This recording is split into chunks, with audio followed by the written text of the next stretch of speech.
بسم اللہ الرحمن الرحیم نحمدہ و نصلی علی رسولہ کریم اما بعد۔ پیارے پیارے بچوں، ننھے منھے پھولو، اللہ تعالیٰ آپ سب کو ہمیشہ خوش رکھے اور اللہ تعالیٰ فلسطین کے مسلمانوں کو عافیت عطا فرمائے، کامیابی اور فتح عطا فرمائے، آمین۔ الاحسان اکیڈمی والے چچا کی طرف سے السلام علیکم ورحمۃ اللہ وبرکاتہ۔ پیارے بچوں، ہماری آج کی کہانی کا عنوان ہے بت کے پیٹ کی آواز۔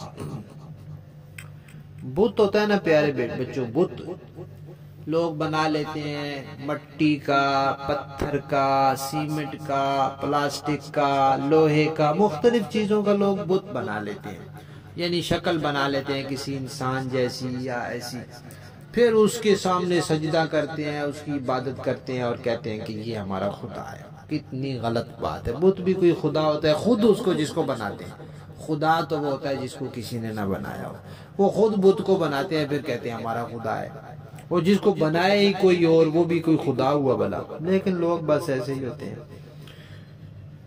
تو پیارے بچوں، ایک صحابی ہیں، ان کا نام ہے حضرت عباس بن مرداس رضی اللہ تعالیٰ عنہ۔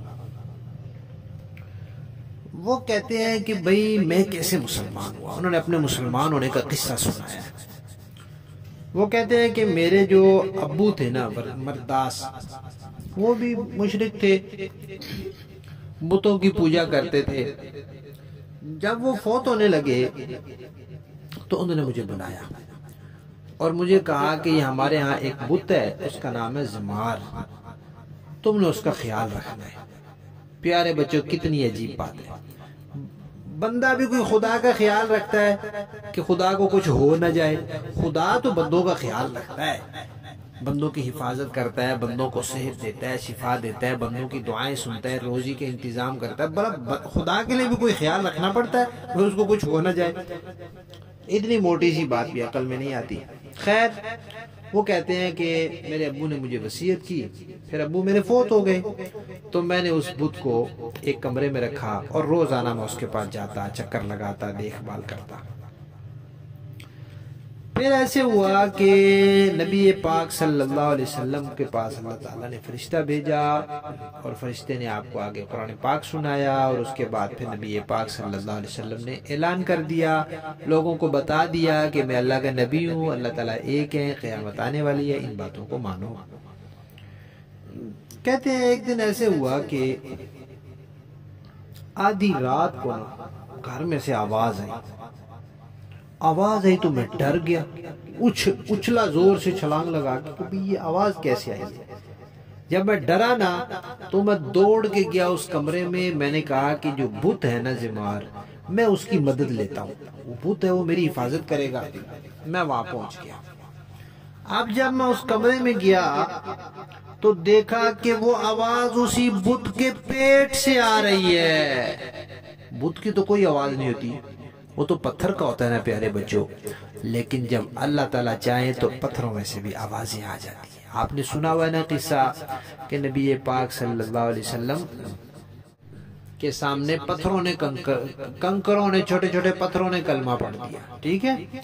نبی پاک صلی اللہ علیہ وسلم جس تنے، کھجور کے لکڑی کے تنے کے ساتھ ٹیک لگاتے تھے، وہ اس تنے سے بھی رونے کی آواز سنی لوگوں نے۔ تو جب اللہ تعالیٰ کسی چیز سے آواز نکالیں تو نکل آتی ہے۔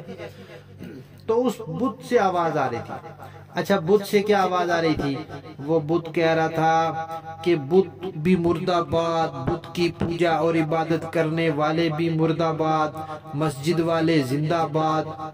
پھر اپنے آپ کا نام لے کر کہہ رہا تھا کہ زمار بت ہلاک ہو گیا، کہ نبی پاک صلی اللہ علیہ وسلم آ گئے ہیں، ان کے پاس کتاب آ گئی ہے، ان کے پاس کتاب آنے سے پہلے زمار بت کی عبادت کی جاتی تھی، اور اب نبی آ گئے ہیں، لہذا جو لوگ ان کے پیچھے چلیں گے وہ ہدایت پر ہوں گے۔